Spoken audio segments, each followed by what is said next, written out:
Well, you have the NWA Nuff Said pay-per-view this weekend. You're with Trevor Murdoch, and you guys have had a long rivalry going back to when you started in NWA. So, what is your like chemistry like with him? Can you describe it?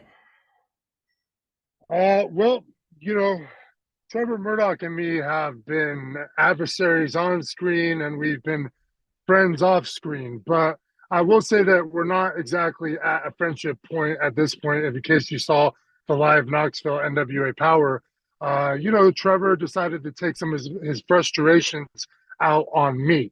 But in terms of our chemistry, I mean, Trevor Murdoch is a physical dude. I mean, even when we are getting along, when it comes to bell to bell, I mean, we beat the hell out of each other. And, this Saturday is going to be no exception outside of the fact that, Trevor decided to make things personal. He decided to attack me. He decided to throw me into the post. He decided to back suplex me onto the apron. And I will say this, it's just going to be a physical match. And I would say it could be potentially the match of the night. Like there is that potential, but we'll see how it all unfolds. All I know is I'm bringing my working boots. I'm bringing my A game. I know Trevor always does, and yeah, we're gonna beat the hell out of each other, but it's gonna be making a lot of magic for all you wrestling fans out there who are watching. So, for you, what was it like adjusting to the unique studio style of filming NWA? I don't think it was too much of an adjustment for myself because I think I'm one of the guys in the business at this point who has kind of almost, I don't want to say I've seen everything because wrestling is such a, broad spectrum of entertainment and stuff, but I've kind of seen it all. Like, yeah, it's different, but it wasn't completely shocking to me or a culture shock, so to speak.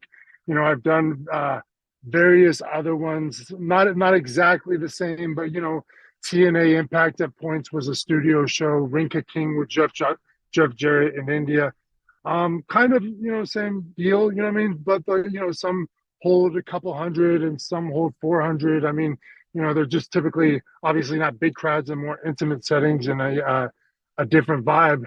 But I like it. You know what I mean? Because when I look at wrestling nowadays, like when I watch WWE, for instance, I just feel like it's so not like rugged anymore. It's not so like America's Got Talent. It's so like pretty and like what happened to the ruggedness of it and the edge and all that stuff. And like I'm not saying that NWA Power just because we're in a studio has all that, but I'm saying at least brings you back to some of the times if you're a longtime wrestling fan where you felt wrestling was really good, at least in comparison to what we've seen at various points, obviously, maybe throughout the last decade. Not that it's all been bad, but I still obviously wrestle every week and I hear the frustration from wrestling fans who are longtime fans who just don't like kind of the more sanitized, overly produced product. And that's another thing you won't get in NWA is you're not going to get an overly produced product. You know what I mean? The characters you are seeing are us. Like everything you hear me say, I don't say anything in a promo that I know that I won't believe and that I don't believe to be true. So, like, if I'm saying that I feel like I'm one of the best wrestlers in the world, I'm saying it because I believe I'm one of the best wrestlers in the world. And I would say that, I'd say that about all of our talent in terms of, again, they're not overly produced. William Corgan's not like giving you some sheet with every word for you to recite. He might have a direction that he points you, but like, this is us. It's real. It's once again, it's not overly produced, not overly sanitized, and it's storytelling. It's physical. It's all of that. You find Billy like easy to work with because his NWA is really like his baby. Yes, I do. Because when I hear him talk, I every time I hear him describe his vision of NWA, I am the epitome of that. Because Yeah. he talks about a physical brand that's based in storytelling and believability and all of that stuff, and like that is what I represent. You know what I mean? I'm not a high spot flippy do artist, but I am a wrestler who everything I do looks good. Mhm. It's physical. I sell, dare I say, almost better than anybody, maybe in the business today. And if you don't believe me, just watch NWA. If you don't believe me, watch this Saturday. Mhm. Hmm. This Saturday in the main event, we're seeing Matt Cardona, and he's really, really like reinvented himself. What do you think of him and what he's been able to do since being Zack Ryder? I'm a big supporter of Matt Cardona because, and I've told him this, and I agree with everything you're saying. I feel like Matt Cardona, he's worked very hard throughout the years to, evolve eventually into what I think he has become now.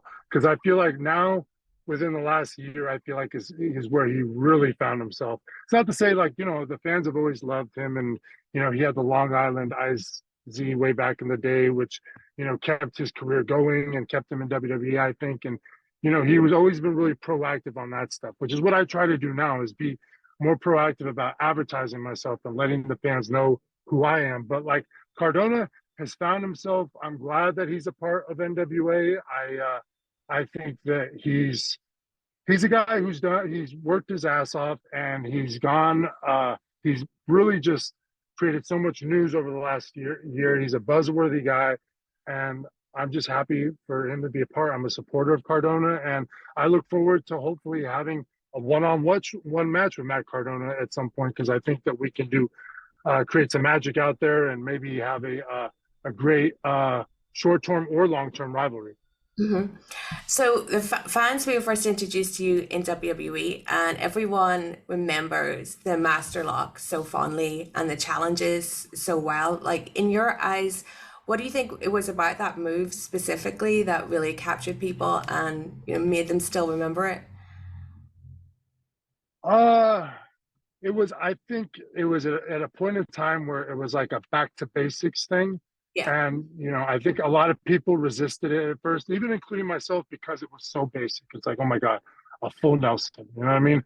yeah. But the whole idea of it was to kind of recondition the fans once again into not like any kind of BS or anything like that, but like, hey, holds are legitimate. And like the full Nelson, for instance, is a basic hold, but it is legitimate. And if you have the right person applying it, I mean, there really is no escaping it. And when I say the right person, I'm talking about a Chris Masters, a Bobby Lashley, a Hercules Hernandez.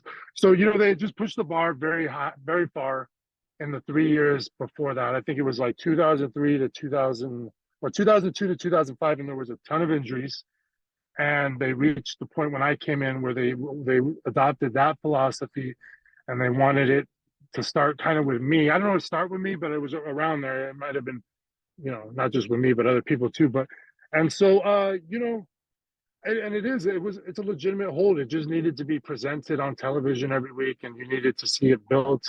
And when you partner that with the fact that again it is legitimate, anybody can do it to anybody, which is kind of I think one of the things that really made it catch on when I've talked to like guys who are now in their 20s and whatnot is the simplicity of it. It's the fact that you don't have to lay a guy down on the floor and like tie up his legs and turn him over. Like if you're at school, like I could imagine if I was an 8-year old at school and I was watching wrestling at that time, at some point I would have snuck up behind one of my friends and applied a full Nelson out of nowhere without them even seeing it coming. You know what I mean? Just because I saw Chris Masters do it. Yeah. So like I think if anything sums up its popularity, it would be obviously the television time, but then like that, what I just pointed out, the fact that you could just do it and be like, yo, like, all right, keep try to break this, try to break this, or again, like if you, the hold's legitimate. If you tilt a guy's, if you have the lock, if you tilt a guy's head forward, it will cut off the blood flow to the brain. They will turn purple and they will pass out. Mhm. Probably my favorite Master Lock Challenge example is the one you had with SHAWN before you guys did the actual match, where it basically like was set up like a match when you were putting him in the challenge. Like there was heat spots and he was trying to overturn it. How did you guys put that like together, and whose kind of idea was it to do it? I don't remember any of the construction of that really too much, which is crazy. Because Mhm. there are a lot of things. There are a lot of things I do remember. Like like people ask me like who helped me with the entrance, and I can remember that specifically. But like I have to assume that with this, it was probably Michael Hayes. But then Yeah. again, it could have easily been Arn Anderson. Like I don't know. But like what stood out about it in terms of what you're saying is like you don't see a Raw too often that can have a main event that is like a full Nelson challenge, like, or any kind of challenge. It like usually has to be like something else. It has to be a good match. It has to be, I don't know, something, I don't know, just something else. You don't see Raw going off air like that. So, I do, I don't know. It was really cool, man. It was a really just cool segment. Like when you watch it back, it's like you said, there was like a drama in there. There was a heat. There was kind of a comeback. And then, the mule kick as a low blow was, just just perfect, you know what I mean? And like again, when you partner that with the fact that anybody who's listened to any of my interviews already knows this, but like I mean, Shawn Michaels was the guy I grew up idolizing as a kid. I mean, idolizing, like pictures on the wall, the action figures, like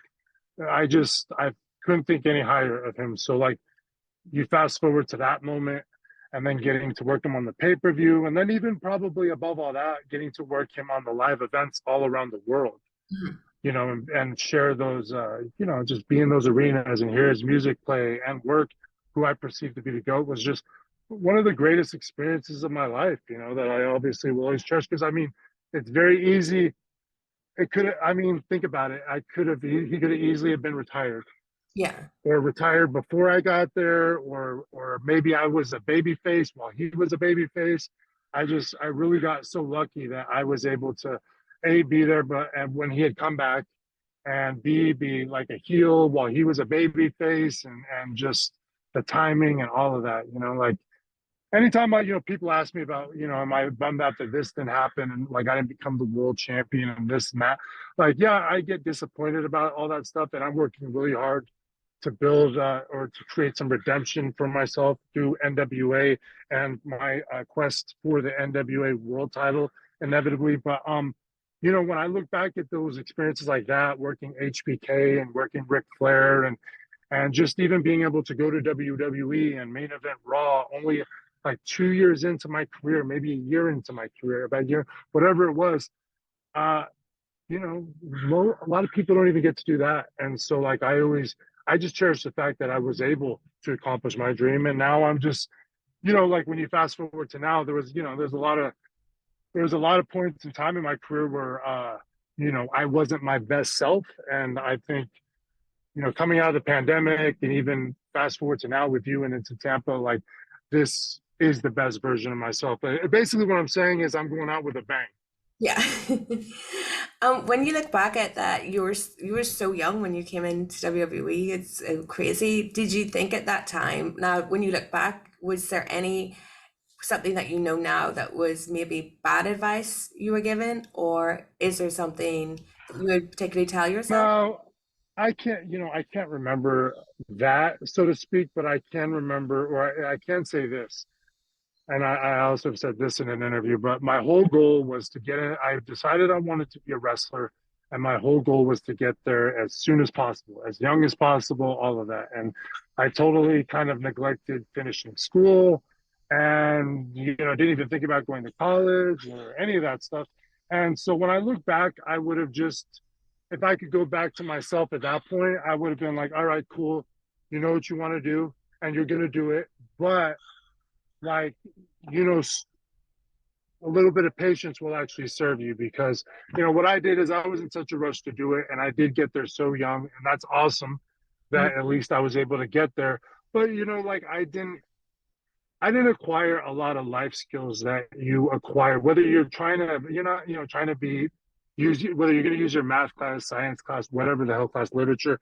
There's life skills you pick up in those environments, and like those are life skills that I could have easily translated in one way or another to my professional wrestling career and my maturity. But like I just kind of negated all that and went straight to the pros. And I just think looking back, it didn't serve me, because I was like, I did make it and everything, but I was just so immature, and I didn't really have anybody like holding my hand Mhm. and walking me through like how you go from being making a regular income to making six figures over, like a 1 month span, you know what I mean? Like, and that's the thing, like WWE has class, um, they have stuff for that now, but at that point, I had nobody really, like, I had nobody even explaining to me what taxes were and how to go about taxes and how that was going to apply with WWE and all that, you know what I mean? So, which is very complicated stuff. So, anyways, that's kind of what I would go back. And so it's not bad advice. It's more just advice that I would give to myself. I mean, I'm sure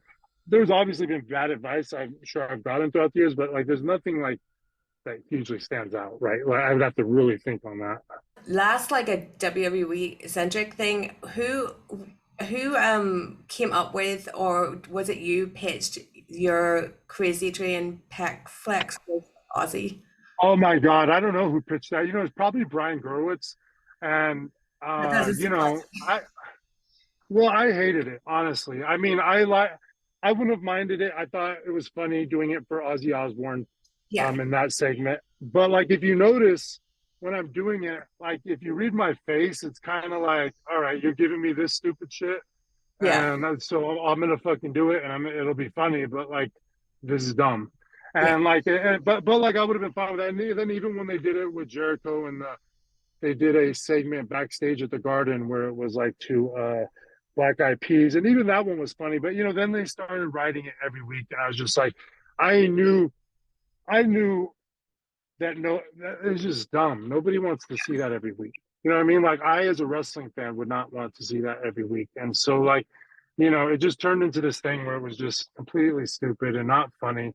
And it could have been done once or twice, but to feature that as many times as they did, it was just like, I don't know. It completely made me lose passion for what I was doing. And then, luckily they actually relegated me to Superstars, but what was the beauty in that was on Superstars, I had so much time every week to work with ring time because they just allotted you more ring time. And I was really able to just focus on my in ring craft. And that's when I really feel like I started to really develop the in ring stuff much, much better, which has carried me over all the way till now, obviously. And then within the last couple of years, it's been more just about, the wrestling's been good, but just a bit more about cultivating the image and kind of reinventing myself. hmm. We recently saw you went to Dynamite, like as a fan. What was that like, and how is the AEW? It was weird. It was Yeah, so weird because, I mean, it was fun and I enjoyed it, but it was like a last minute thing. I had gone back from France the day before, and I knew in the back of my mind that they were coming, and that I was debating going. I was like, maybe, but it wasn't a huge priority at the time because when you're traveling back from overseas, you're out of it. You know what I mean? You're in the UK, right? yeah, yeah. Okay. So yeah, like I came from France, and then I remembered it was there, and then I also realized that like the arena, which is the Kia Forum, was literally only like I mean, it was a short Uber ride, so I didn't have to worry about parking or anything. So, and then what I did is I started thinking about, well, who do I know up there that I can try to get tickets from last minute? So, like, and I kind of didn't even realize that how many people I actually know there. It's a lot more than I thought. But yeah, so I got the tickets. I got there. I watched it, and like it was weird. It was like it's the first time in wow, man, over 20 years for me to just be a wrestling fan in the crowd watching. But like it was funny because in the commercial breaks, people would come over to me and like I'd be doing these meet and greets, like these little pictures and masterlocking people. And I just what? It felt kind of weird because after the fact, a lot of people that I knew on the roster knew I was there. And then it was kind of like, well, why didn't you come say hi?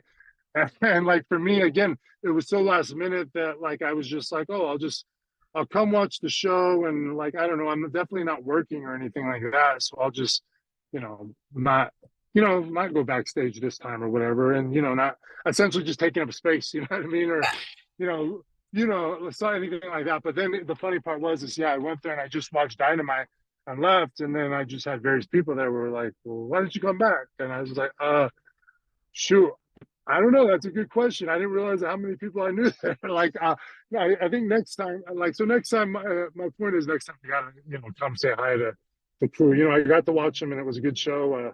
Really enjoyed the Moxley match Mhm. with Adam Page, and then obviously the Young Bucks. They did their seventh match, the best of seven over there. So that was real cool. So we've actually spoken before. Yeah, Um, you look familiar. 9 years ago, we spent a week together in a warehouse in Manchester when you did the Star Power Training Beginner Seminar. with like Dave Rain. I was one of Uh, the three girls in the beginners class. oh my God, good to see you again. Wow. I do know, I do remember that. I do remember that, yes. But obviously I end up doing the talking side rather than the wrestling side. But you know, that training is valuable because again, if you're Yeah. going to be involved in the business and any, even the referees, Yeah. they encourage to train. Like, so just so you have, I don't know, there's just a little bit more respectability when you've at least like dipped your foot into it a little bit. You know what I mean? It doesn't mean Taking you a have bump. to do it. It's not for everybody. I've seen people who have taken their first bump and you can just tell. And I'm not saying this is you, but you can tell by their body language and the way they get up, like, oh, wow, they are just never going to get like, you know, they're just I'm not they're just not everybody is like built for it. You know what I mean? It's just one of those things. And again, I'm not talking about you. You might, Yeah. I don't know, whatever you like, maybe broadcasting, like, because honestly the thing is I see myself beyond wrestling wanting to do something like broadcasting or like podcasting or interview, kind of like you know what I mean? So like I could very easily see, you know, going in either one of those directions. You know what I mean? Like for me it's all performing. Yeah. I definitely particularly remember when we were all in the Toby Carvery. You definitely seem to really enjoy Toby Carveries back in Manchester. I But just enjoy eating. yeah. No, those are Those like, carveries, I do enjoy those carveries out in England, though. You know what I mean? The turkey and then the potatoes, and then even the English breakfast grew on me. Like at first, you know, I went out, I'd go out there a lot, especially back in like 2013 and 14 and stuff. And like, you know, at first I'd just be bitter because I'm like, how do we not have the option of pancakes and French toast and all that? But then I don't know, that English breakfast with the beans and the hash brown, it wins you over eventually. yeah. Well, you said like you went over there a lot, like during that period, and a lot of time you spent in PCW, and you had like these matches, especially the ones with Chris Travis that are so highly regarded, and like that's what a lot of my friends talk about now, like when we talk about Chris Masters. So, like, how do you look back on that, like UK time of your career, and what did it kind of do for you? Oh yeah, it was some of the best matches that I've had. Like Travis, definitely. Like I think Travis and me got accidentally like booked together. He was supposed to be booked with Hennigan at first, and then for whatever reason it got switched. And I think Travis was actually even told me at first he was a little concerned because he thought that he would maybe have a better match with Morrison. But like then, you know, we went out there and we created magic. And it's just one of those things actually when you look back at it, it's like he might have thought that, but he wasn't kind of taking in the regard like you know, like me and him, like there might be some parity almost with him and John Hennigan working, but with me and him, it was like the perfect blend of like me being the stronger and him being a little bit more of the flyer and quicker. And like you can really create some magic when you got two people that are playing those two roles. And I think that's kind of what Travis and me did. And like it was in a really good time because again, I was coming off the WWE run, and Mhm. if I did achieve anything in that second WWE run, it was when I came out of it. Like my work, in ring work, was definitely a million times better. But like it's always constantly improving. But so you know, then it was just a couple of years later that I got to work with Travis, and so I got to really kind of apply a lot of the stuff I had kind of gathered in that time frame, and then use it in that situation with Travis, and then Travis being as good as he is and everything, and just you know, it's definitely some of the fondest memories, and especially obviously now that we've, you know, rest in peace, just Chris Travis, we lost him. He's just, you know, he's just one of the good ones. You know, one of probably the best unsigned wrestling talent of all time, maybe. And if he was still around, I've talked to people about this. It's just too bad because Trav would, if Trav was still around in the wrestling world of today, and even what maybe the last, I don't know, 5 6 years. I mean, Travis could have had a job with any wrestling company. Yeah, yeah. And so if for people that will be watching on Saturday, if they haven't seen you in a while, like what do you most want people to know about who you are now as a wrestler? Well, you know, in NWA, I'm now the masterpiece Chris Adonis. Mhm. And the difference between Chris Masters and Chris Adonis is one of the best wrestlers in the world. And if you don't believe me, you can check, go ahead and tune in, go type Chris Adonis in on your YouTube, NWA, and check out any match I've done within the last year and a half. I'm quicker. I'm more physical. I'm a better in-ring worker. I'm a better talker.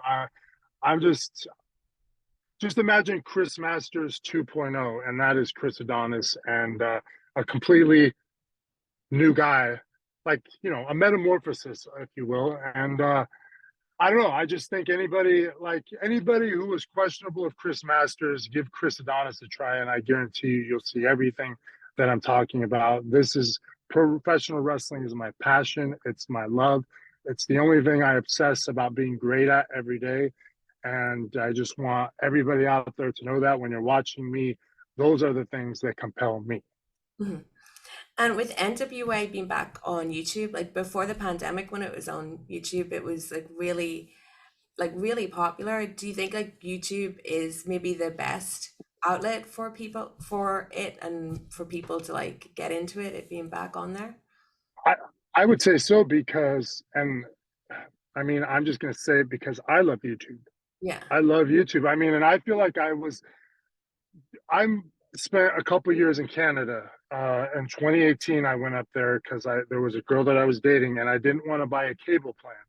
Mhm. So, because I didn't want Canadian cable, so I became a full-time YouTube watcher. And my point is YouTube is the greatest platform next to. I mean, it might be even greater than any of the social media platforms. YouTube is what is the present. It's the future. It's the place where you can watch a full episode of NWA Power, or it's a place where you can watch an isolated match of Chris Adonis versus Trevor Murdoch if it's posted. So, and that is the thing again of the present and the future is not necessarily. It's like having full episodes and access to full episodes, yes, but it's also the way it's done now when you go on YouTube when things are broken up, because our attention span, and I say yours and mine, our generation collectively, the millennials, and I think Generation Z or whatever. I mean, we will sit down for something, but we really have to kind of, settle in to do that. So we're much more keen when we see 5, 7, 15 minutes as far as the time frame, as far as devoting time to it. You know what I mean? Because I think that's where our long-term attention spans are. So I mean, again, that's a long way of saying YouTube is the platform. So I think that it's definitely huge for NWA to have a big presence on there. Just for so again, even with wrestling fans want to just be able to when I can just tell somebody to go to YouTube and type in NWA Yeah. wrestling. I mean, it's that's helpful and it's easy. And finally, what are your goals for the year ahead, like within and outside of NWA as well? What would you like to accomplish? My goal is to continue putting on the best matches of my career, putting my best foot forward in everything I do in professional wrestling, and ultimately the NWA World Heavyweight Championship. Again, there's a lot of things in WWE that I was not able to do. Some were my fault, some were not my fault. But the way I look at things now is, now is 2023, and like everything we said, I'm a new man, and I'm going to make sure that I go out there every night and give it my all, and that I put effort into every aspect of Chris Adonis, whether it be the entrance gear, the presence, the match, and ultimately, hopefully, receive some form of redemption for all the opportunities I've lost in being the NWA World Heavyweight Championship and making it to the top and that pinnacle of professional wrestling. Awesome. Well, thank you so much, Chris. Thanks for taking the time to talk to me today. Thank you. Appreciate you having me.